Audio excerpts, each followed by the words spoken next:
Hi guys, it's that time of year again. It's Christmas, so it's very difficult for me to make videos in the car because when I go to work it's too dark, and then in the evening it's too dark again, so it's really dark in my car, so I'm going to do it in my house. So this video is about whether you can fit through the gap, and there's loads and loads of footage at the end of this. There's like tons of footage. But just before I show you the footage, I want to talk to you about the gap, because this comes up on driving lessons all the time, and of course in your driving test it can make you fail if you're too close to parked cars, if you're too far away from parked cars, if you're stealing priority and making a mess of the road and stuff like that. So the gap, you need to look at the gap. So I always say to my students, you hear, you forget, you see, you learn, which is what you're doing on YouTube when you're watching videos like this, and you do, you understand. That's when you need to get in a car. That's when you need to drive. You can't learn to drive by just watching videos or reading books. It gives you some information, but you need to do it.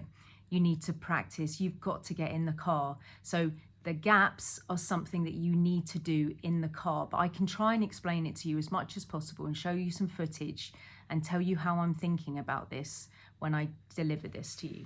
Okay, so if somebody has got a problem with whether they can fit through the gap, which is pretty much everybody, okay, this is how I would deal with it. So as a driving instructor, you're going to start most likely on the road, okay? Sometimes you can go to car parks, but most of the time your driving instructor will take you to a road, a quiet road, and start to teach you the basics, okay? So clutch control, what the steering wheel does, yeah, gears and all that, and like build the blocks up, okay? Now, when you're in those places, sometimes there'll be a parked car around and you'll need to fit through some gaps. So your first exposure to this is when you're in the back roads and there's just a random car, and then you're going to fit through the gap. Now your driving instructor is going to help you, and they're going to tell you whether you can fit, or they're going to possibly steer for you if that needs to happen.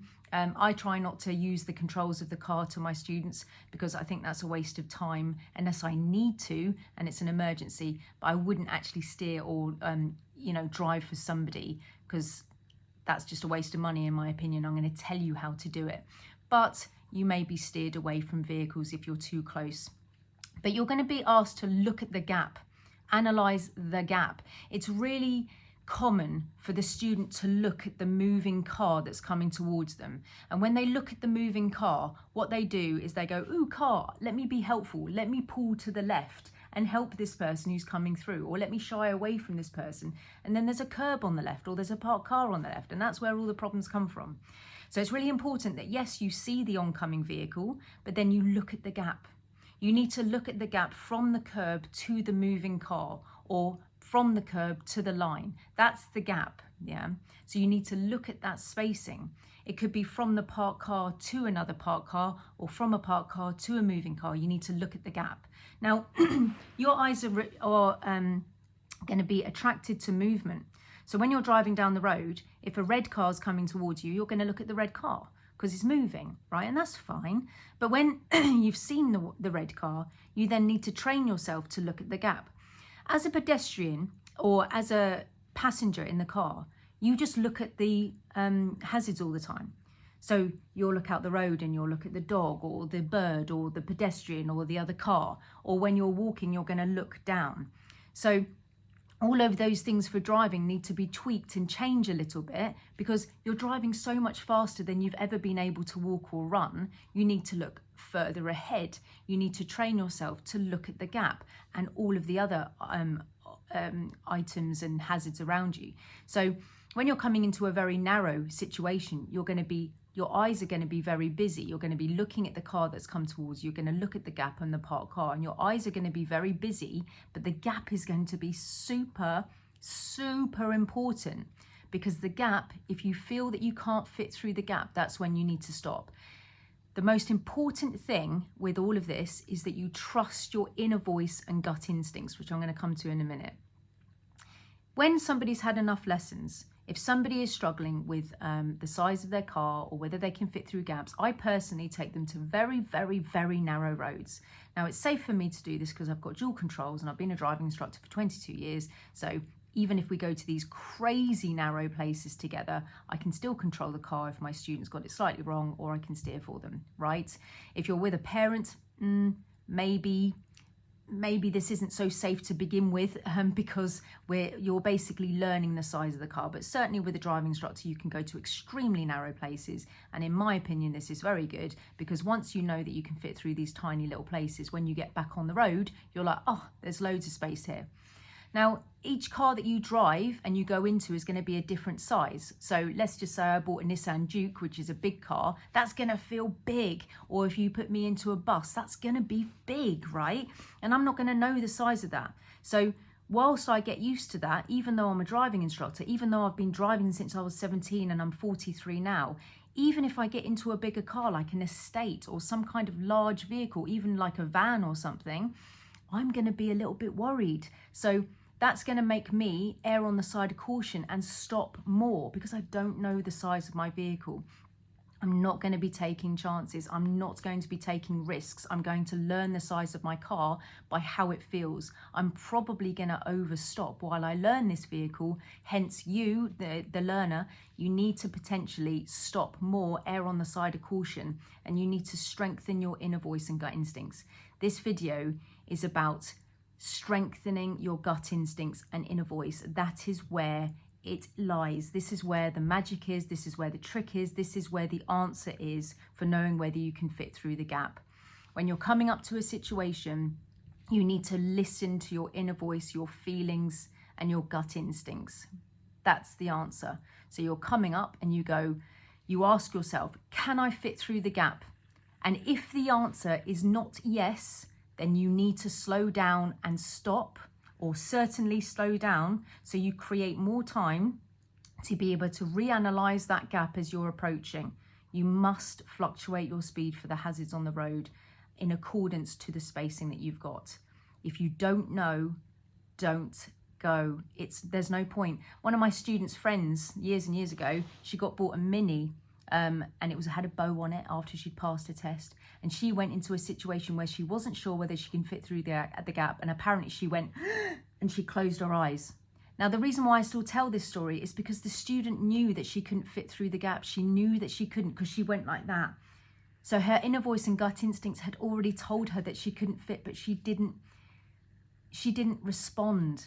So that feeling was not a yes, I can fit, so she should stop. Yeah.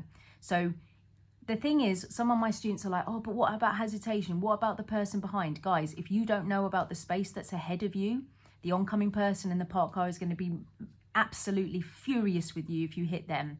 The person behind you is the least of your worries unless they're overtaking you, okay? If you don't know about the space, you need to think to yourself, I don't know if I can fit through this gap, and that is a no. So if I say to my students, can you fit through the gap? And they go, that's a no. That's a no right there. You need to slow down and you need to stop. You need to stop about 2 car lengths away from the parked car and away from the curb, so you don't look like you've parked yourself, so people don't overtake you or mistake you as a parked car. So you're in that kind of good viewing place so you can see down the road, yeah? And then you need to reanalyze it. If you come in and you do an unnecessary stop, who cares?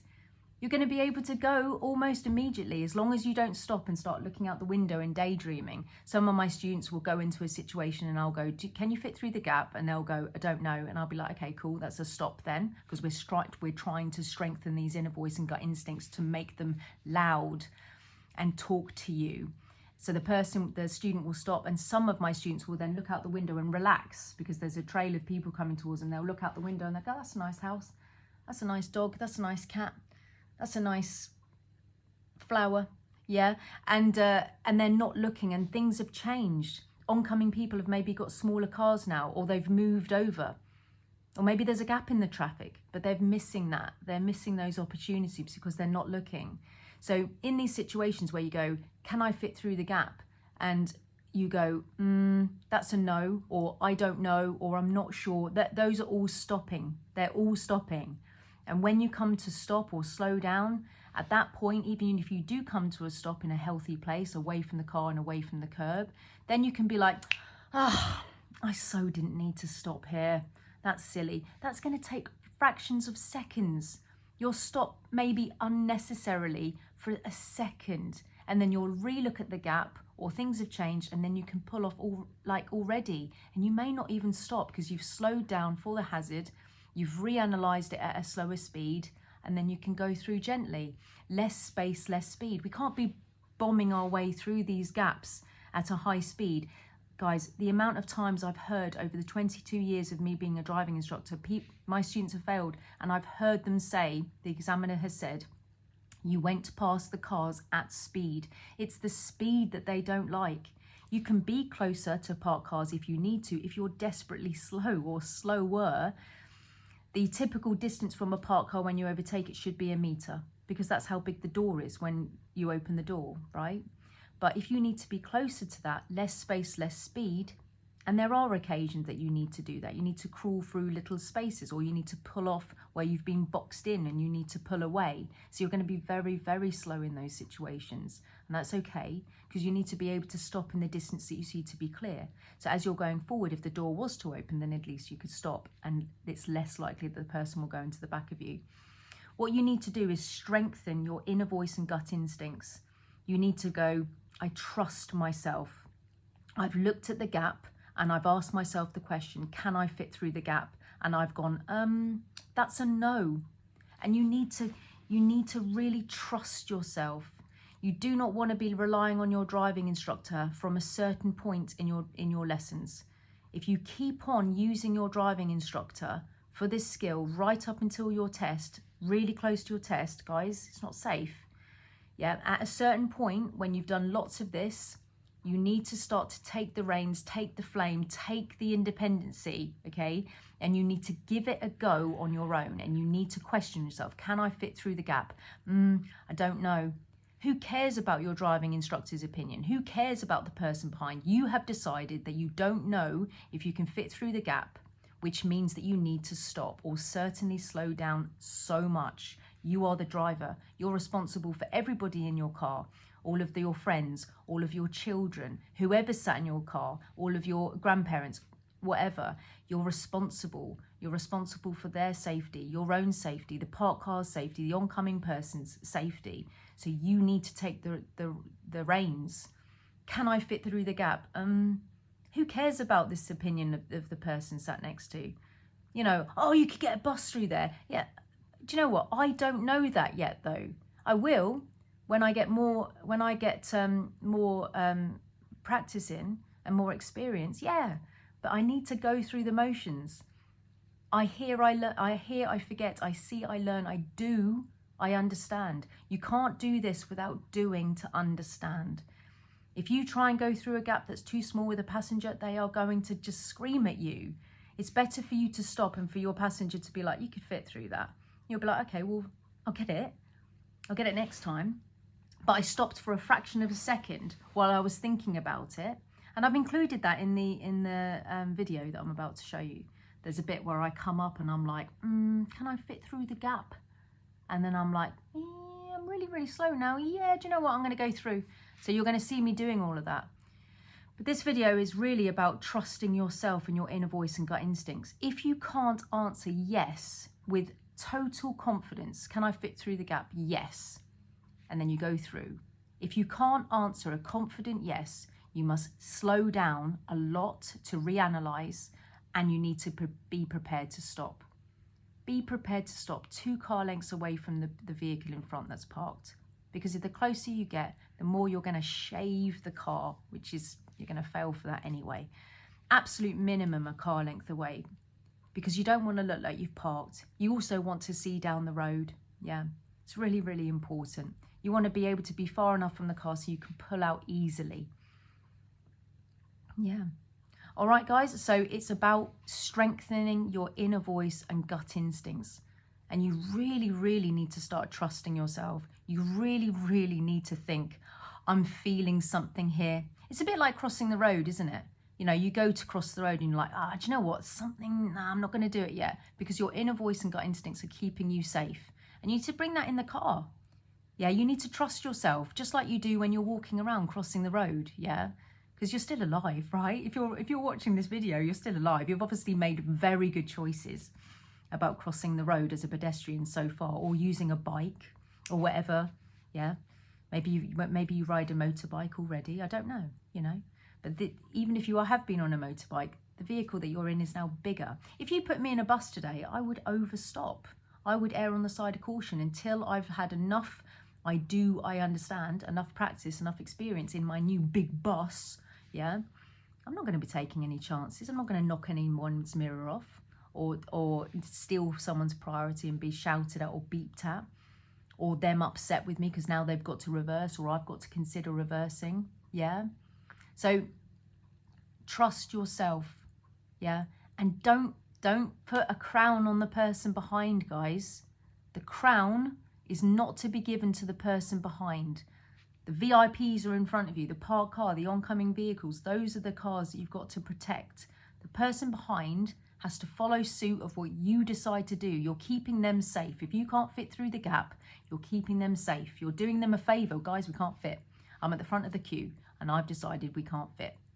So you're all going to have to be behind me while I keep us all safe. The person behind, if they're going to overtake, that is a problem, right? So you check your mirrors and you make sure that that's okay, all right? So it's about strengthening your inner voice and gut instincts, all right, guys? Oh, I've spoken for too long. Hope you're still here. Here's the footage of my drive, and I really hope that helps you. All right, guys? Okay guys, so this is an accumulation of footage that I've been collecting over the last couple of weeks. So in this situation up ahead, I'm looking at the gap to see if I can fit, because it's not my priority. I would be checking my mirrors and I'd be ignoring the white line slightly because property is more important than paint if it's safe to do so.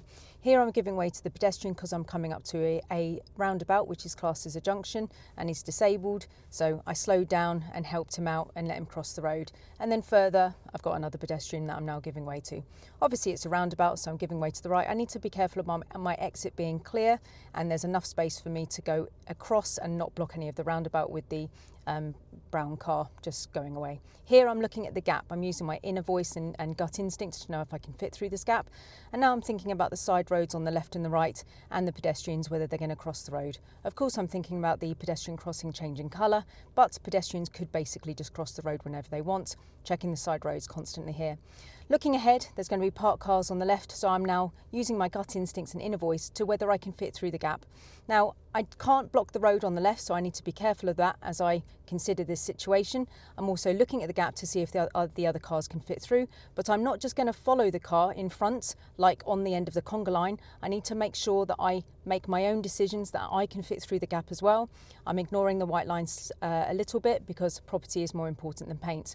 So, checking the side roads, checking the pedestrians, whether they're going to cross. She's now thinking about moving out and she's going to open her door, which now makes a hazard on my side. So I now have to give way to the oncoming people because there's not enough space. Obviously, I've got the bus in front of me that's now signalled to the right, which is the law for me to give way. So I can't start to overtake it when it signals to the right, unless I was already overtaking it, which I'm going to talk about later. Constantly thinking about the side roads, constantly thinking about pedestrians walking out, and of course I'm now dealing with traffic lights up ahead. The bus is very big, so I need to be careful with my following distance, because if I follow it too closely, I'm not going to be able to see anything around it at all. The way that my camera is set up here, you really can't see anything, but I may be able to see more down as the driver here to see if pedestrians are crossing the road, to see if there's other parked cars in front and stuff like that. So I need to keep distance and make sure that I can see around the bus, so there's no emergency stops that I would be doing in case he stops. Okay, so pedestrians obviously continuing, side roads, maybe the doors of the parked cars will open, maybe the cars will actually pull away, maybe the car on the other side is going to pull away because he's obviously pulling up. This car is pulling out in front of me now, so I would have checked my mirrors and I would have made sure that he can fit. Property is more important than paint with the line here, keeping an eye on pedestrians constantly. So coming back into the left here, because I'm going to be going straight on, so I'm checking my mirrors to the left and I'm coming back in, thinking about scooters and bikes. Tyres on tarmac with the car in front, so I've got a good distance between me and the car in front, just in case he breaks down. So I'm turning onto this road now, and I was able to capture a bus situation about when a bus signals to the right, you need to give way. However, I did make a play to overtake, so I moved out here, and then the bus signals, but I'm already committed. I was committed to that. So I needed to commit and continue. As I go down here, I'm using my inner voice and gut instincts to whether I can fit through the gap. So I'm literally feeling into the situation with my own feelings, and I'm dealing with parked cars which may open the door like before, or pedestrians coming out, or people coming out from the side roads and pulling out in front of me. So my speed needs to be careful here so that I could stop in the distance that I see to be clear. See, he nearly tried to come out. His peep and creep could have been a bit slower, so it was a little bit less scary. Pedestrian on the left. People could open the door here at any time, so I need to be very careful with my speed. I need to be careful that I don't block the side road when I come up to this traffic jam, because people may be trying to go in and out of the junction. So I need to be very careful to not block that, even though I'm in a queue of traffic. I need to make sure that the traffic in front of me is moving before I move forward, just so I don't block anyone on the left. And if I was going to let people go, I'd probably let maybe 2 people come out of the junction at a maximum. Otherwise, the people behind me are going to start getting upset. Thinking about the car on the left trying to pull away, thinking about cars, bikes, and then I'm checking my mirrors to come back into the left. This is a test route. Come back to the left on that bus stop if you're doing your test in Cheltenham. I've had 2 people fail for not doing that there. Go and watch my other videos in the playlist of Cheltenham test routes. All right. So at this junction, I'm going straight on. I'm using my inner voice and gut instincts to make sure that I can feel into the safety of the situation. I would have checked left and right, and I would have made sure that the person who was oncoming wouldn't have just gone in front of me. Here I'm using my inner voice and gut instincts to see if I can fit. Property is more important than paint, so I would be crossing the white line if it was safe for me to do so, if there was enough space. So I'm just basically feeling into this situation. I'm going slow enough to be able to stop if the doors were to open of the parked cars, or if any pedestrians were to come out, or any bikes were coming in between. Here I need to be careful of the junction, because maybe people will pull into it or pull away. Constantly worried about the traffic. I'm coming from side roads. Obviously the video is now changed, but I'm looking now further ahead. I'm looking to see if anybody's going to enter the road. There he is. So this is a mess. So he's in the mess. He owns the mess. So I'm not going to go in the mess because it would make it messier. Now I'm checking my mirrors. Now I own the mess, and nobody would come into the mess unless they're silly, because there's no room, right? At this crossroads, I'm turning right, and I'm about to go onto a road which is heavily sort of parked cars everywhere. So I need to look at the gap. I need to feel into the situation. Is there enough gap? I need to look at the gap. So I need to be from the parked cars to the moving cars. I need to be slap bang in the middle, which may make it be that I cross the white line. Constantly worried about the junctions on the left and right, so in these situations I mustn't go too fast. In this situation, my inner voice and gut instincts have told me that I can't fit, so I've let him own the mess, and I'm checking my mirrors to now own the mess myself. I'm in the mess, so now I'm worried about car doors opening, pedestrians and bikes, and I'm worried about anybody coming towards me and making a mistake. So I'm going to slow right down here to see what his behaviour is, and I can fit through the gap. So I would have used my inner voice and gut instincts to whether I can fit through the gap. Then I would have slowed down and be prepared to stop. Pedestrians potentially, bikes, car doors opening. Now I'm using my inner voice and gut instincts to whether I can fit through the gap and checking my mirrors to go. And I'm keeping at least a metre away from the parked cars if I'm able to have the luxury of keeping that kind of distance. If I have to be closer to the parked cars, I would need to go a lot slower, but it's standard 1 metre away. Okay. As I go down this road, I typically have the priority, but there's pedestrians all over the place. So it's my priority essentially because my side of the road is clear of parked cars. So between me and cars, I have the priority, unless somebody is committed already, and then I would have to stop opposite a gap on the right for them to go into. Clearly, I'm worried about the same things as before. I'm not going too fast because of side roads, pedestrians, bikes, and people coming towards me. He's committed, so I need him to go into the gap, so I slow down to let him use the gap, and then I continue. And that just continues all the way down the road. Up ahead is a mess. There's parked cars on the left and the right, so I need to be careful that there's not somebody in the mess. The van's now decided to pull away, but I'm looking beyond him to see if anybody's coming down the road or if there's any bikes or pedestrians. So I'm looking really far ahead. I'm owning the mess at the moment, so I'm looking ahead and I'm ducking in to create more space to be able to see. I'm concerned that he's going to get out or his passenger is going to get out, so I'm careful with my speed near the recently stopped van because they may open the door.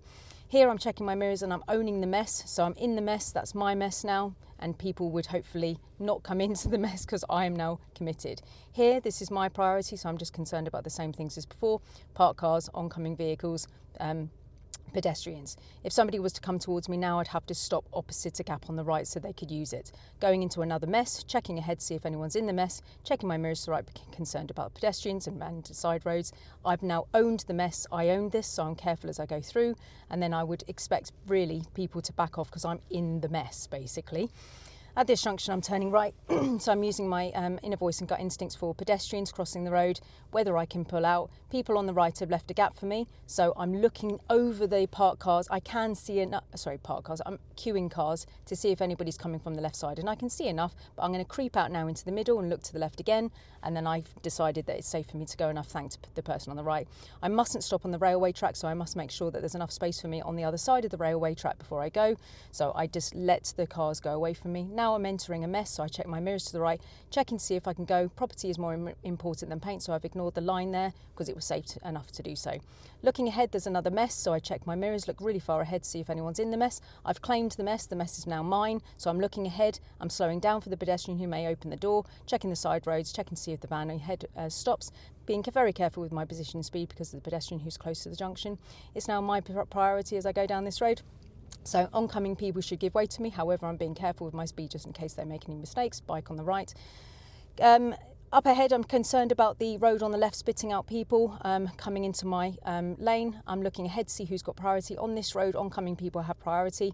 I'm looking at the gap. I haven't made a decision yet. Looking at the gap, slowing right down, looking at the gap, checking my mirrors, deciding now that yes, I can go. So I slowed down, analysed the situation like I said in my speech before, and I analysed it and thought, actually, no, I can go. In this situation, I slowed down because I realised I couldn't go. Side road on the right, which I'm concerned about people coming out of. Side road on the left, concerned about people coming out of. Looking really far ahead down the road to see if anybody's coming towards me, concerned about car doors opening. If I need to duck into any of the spaces, I would step down the road. I would go into each space that I could use to get out of people's way. I don't need to duck into it unless the gap is absolutely gigantic. If I keep on ducking into smaller spaces when there's no one coming, people may behind me overtake me. Here it's my priority, however, I need to check to see if anybody's committed. So the side road is spitting out the silver car, and I've got nowhere to go because I can't actually block the road on the left anyway, so I'm going to be kind to the person on the right. He's got his nose quite far out because he needs to be able to see past the parked cars on the right anyway, and because of his position I'm definitely going to be giving way to him because it's just easier. The only thing that would stop me from doing that is if a line of cars came towards and blocked him off, and then I would go. Obviously now the pedestrians have taken it as an opportunity to go as well, which is fine because there's barely anywhere that I can go anyway. I'm looking really far ahead and I can see that there's a van on a truck on the right with its hazard lights on. I'm concerned about people behind him overtaking, so I'm just considering that as I go forward. Even though it is going to be our priority, I need to make sure that oncoming people are not committing themselves and stopping the traffic, and I need to make sure that I'm in a good position so they can fit through if that's the case. Concerned about the pedestrian and the turn on the right. Looking really far ahead, wondering if the door is going to open of the truck, wondering if the green car is going to come towards. I'm going to thank him for stopping for me, and I'm going to continue. Pedestrians all over the junction here, and concerned about the junctions on the left and right spitting out cars.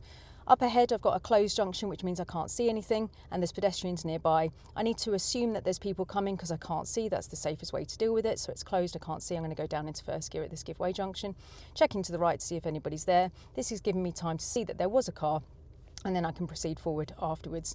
Concerned about the road on the left, concerned about oncoming people. It is my priority on this road. However, I am going to try and keep as left as I can to help people fit through the gap. So I'm being nice to the oncoming people so they can fit nicely. So I'm basically sharing the space. Concerned about the road on the left, concerned about the road on the right, thinking about all the normal things of pedestrians walking out, and I'm concerned about the traffic lights stopping traffic. So I'm looking at the road person coming out of the road on the right. So there was a white car on the right a minute ago. Now, to be honest with you, if you were on your driving test here and I went forward and literally blocked the road on the right, it's cool, like, don't worry about it. You just can't block the roads on the left.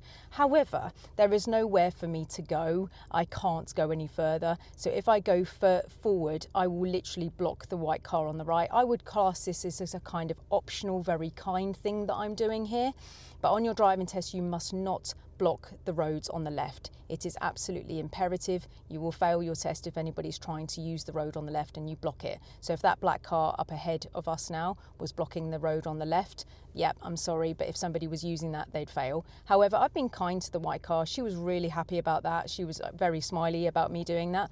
The only thing that would stop me from doing that is that if oncoming people had become like lots and they were now blocking the white car, and then I would have ignored and just continued. So I would say that's probably an advanced way of driving. I was being kind to the person on the right. Driving test, learner test, yeah, they're not really going to expect that. It's the roads on the left that they're going to expect from you. And if you did something like I just did, they'd be thinking that you're a legend. Okay, looking at the gap, thinking, using my inner voice, can I fit through the gap? Can I fit through the gap? Are the car doors going to open? Are the pedestrians going to walk in between the cars? Are the cars going to pull off themselves? Am I safe to cross the line?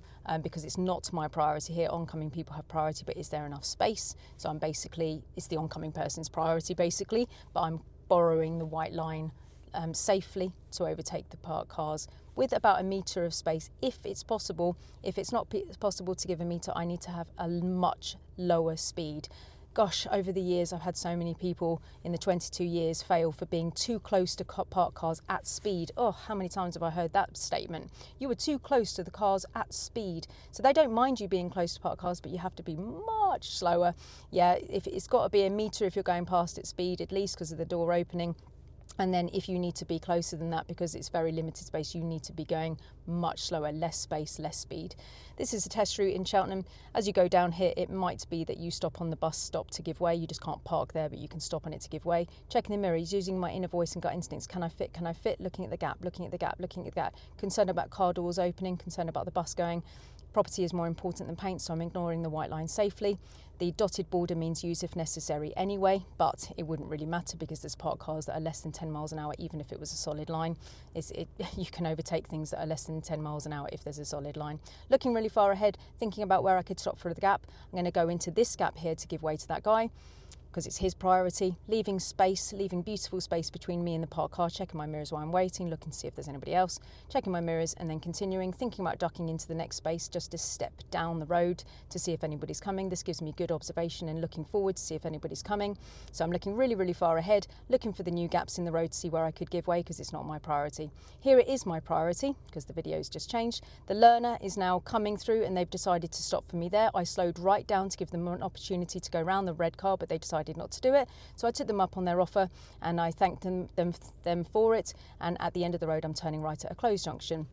And it's very close, so I need to use first gear. I need to look both ways to see if I'm safe, and I'm going to be pulling out if it is safe. So the learner, I gave them a chance to be able to go around the first parked car because it was quite difficult for them, wasn't it, really? There was a parked car as they turned. I gave them the option, but I was happy that they were pulling in and making it easy for me. So I was like, okay, fair enough, I'll just do that for you then.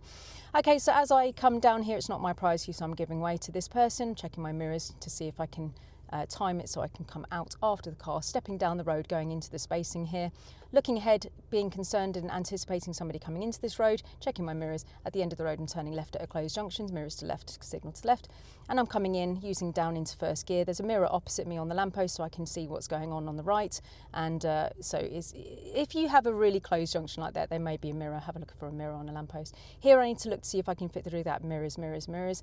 There's enough space for me to trickle here, but then it's a mess, so there's no point in me going any further. Let the people come through.